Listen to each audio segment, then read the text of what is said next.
Gridiron fanatics out there. Glad you could join us for another edition of Gridiron Gab Pro Style, where we gab about all things pro football, from the scoops of the regular season to the scores in the postseason and the picks of the all season. Let's start gabbing.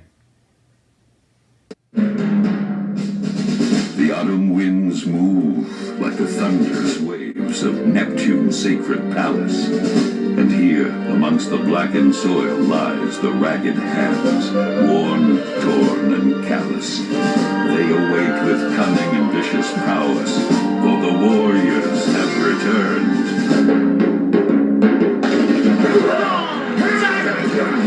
Come on, don't do it! No way! Blue, 85!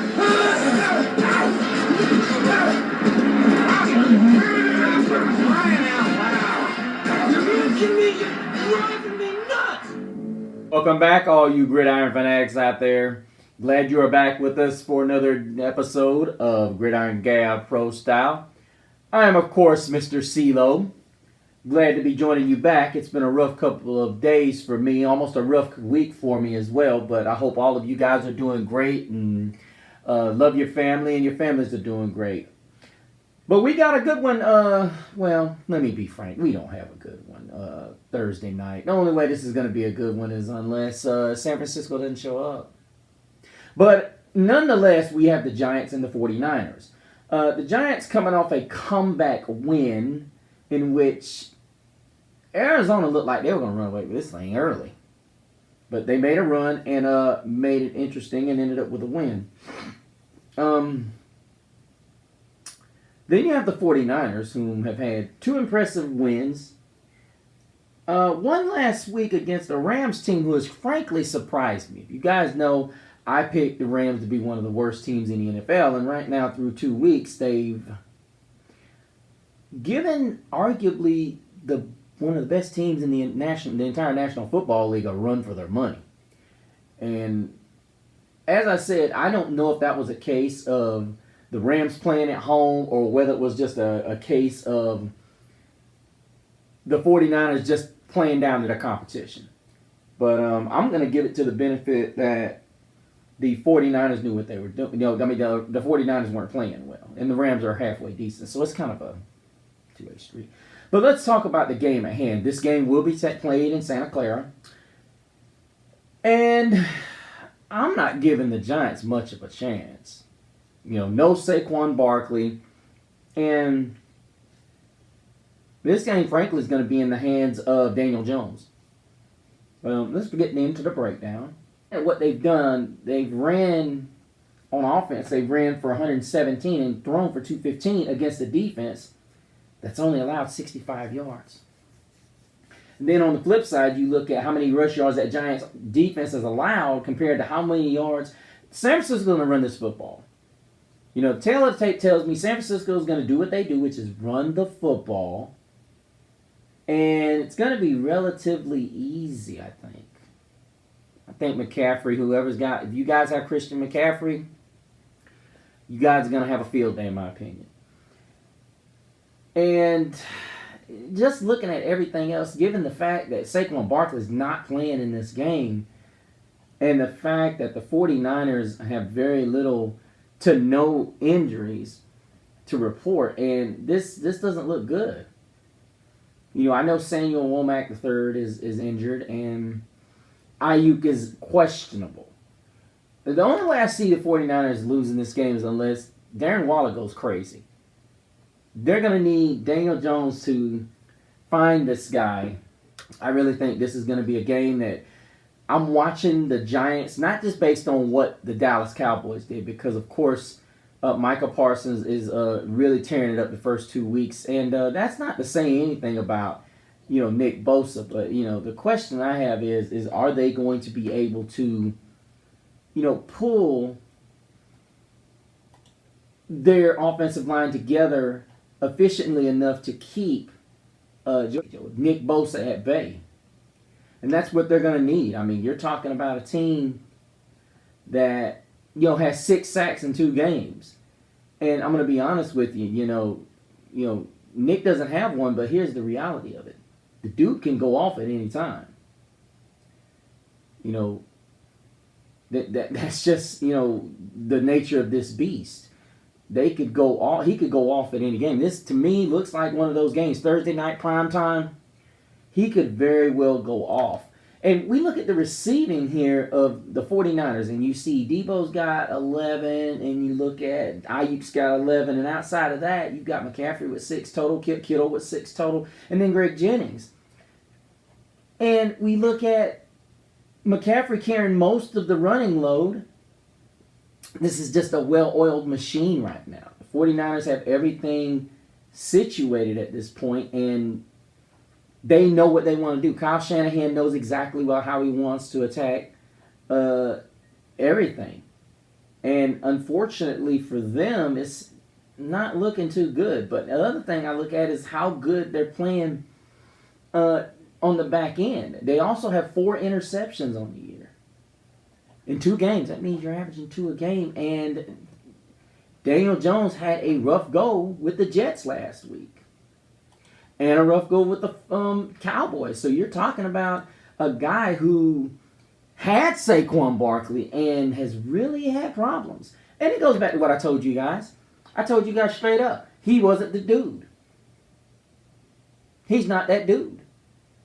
And now you take Saquon Barkley out of the equation. Where does he go now?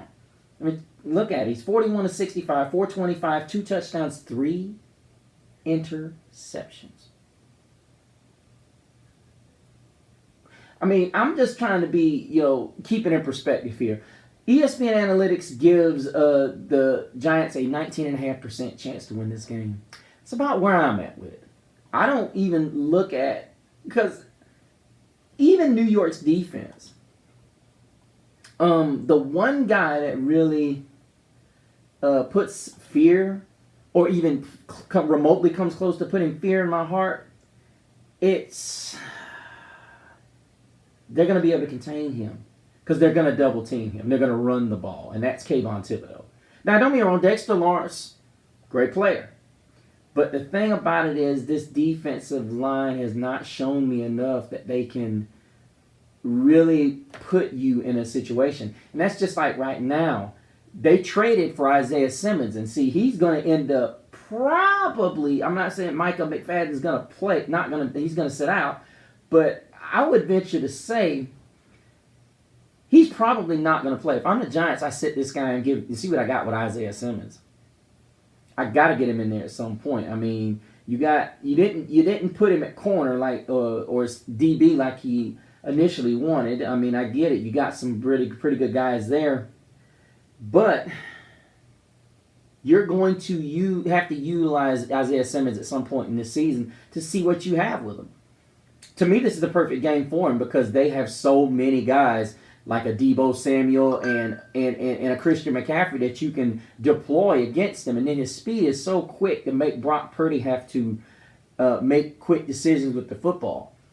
But ultimately what's got to happen is in order for New York to win this game, and I'm not saying they are, but the only way they're going to win this game is I'm looking at, I think Hudgens is okay. Darius Slayton has got to get back to that type of player that he once was when it seemed like he had that little spell where he was, really a dangerous player. They're going to have to get Jalen Hyatt involved. They're definitely going to get Sterling Shepard. I know Sterling Shepard is a guy that seems like he's a man out of time, but he's been in the league 7 years and he's always been a good player. But here's the thing. They could still get some usage out of a guy like Sterling Shepard in the 4-wide set or even the 5-wide set because you're going to need to do a lot of that because you only got Matt Breida and Gary Brightwell. Matt Breida is a good change of pace, but he's not a guy you want to stick with. And that, to me, is going to be huge. I think they're going to play a lot. I think Daniel Jones has a lot of rushing yards this game, and I think they're going to have him have a lot of rushing yards in this game because they don't have much of anything else. You've got both your starting left side gone. These guys are not, they're not going to be available. You're talking about, Thomas is going to be out for this one, and then as well as Bredson's going to be out. And I mean, you're talking about the whole left side. That's his. I mean, you got to have that. I mean, don't get me wrong. It's not as important as Evan Neal's position because he's lined up on. He's going to be lined up on Bosa, but in a sense, you have to have that. You really need to have that, and honestly, they're going to struggle. I mean, you can sit here and talk about that short passing game all you want, but I don't see it. I ultimately see this game going. McCaffrey goes for 100, probably more. Daniel Jones, he struggles, but it's not horrible struggling. I would say I would be more impressed to say Darren Waller has a pretty good game, and I would say surprisingly somebody like Isaiah Hodgins has a pretty Hodgins has a good game. Excuse me, for a loss. But I see the Giants being overmatched in this game, and they're going to have to go back to the drawing board, especially with Barkley being out minimum of 3 weeks with that injury. And I just don't see the Giants being able to recover. I think they really needed to make that move instead of Dable. And this is going to be a dumb move on his part, and this is going to go down as one of the dumb moves of the season. You sitting here playing up to the wire, like people are intimidated by the Giants. You're not scary. You snuck up on everybody last year. They were, why are you acting like that you're the Chiefs or the 49ers with the Bosa situation? You don't have it like that. You are like the Vikings. You are a team that won a lot of close games last year, and you're trying to pretend like you're more than what you are. You needed to get Kareem Hunt. You needed to go out and try to trade for Cam Akers. Because right now, with Barkley's sideline, we don't know how long this... You guys do not know how long this injury is going to last. And before you know it, you're going to be out of this division. Because right now, the Commanders 2-0. Cowboys 2-0. You're on the verge of being out of this thing. You're on the verge of being out of this thing. You can say you lose this game here, you go to 1-2, and let's say they go to 3-0. What you gonna do then? What you gonna do? As I said, I'm taking the 49ers. I would venture to say this game will probably be 35-10. 35-10.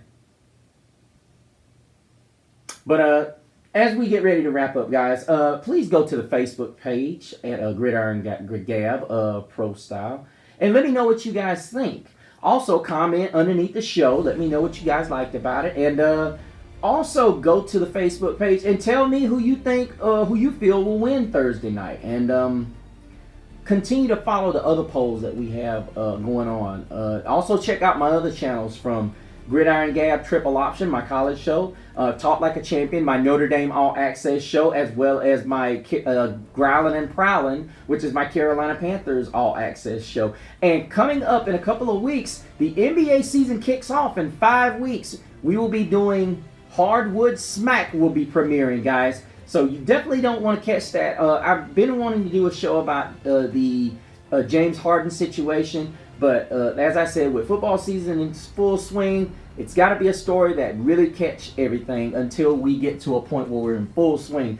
But until we get to that point, ladies and gentlemen, until the next time we meet, same Gap channel, same Gap platform.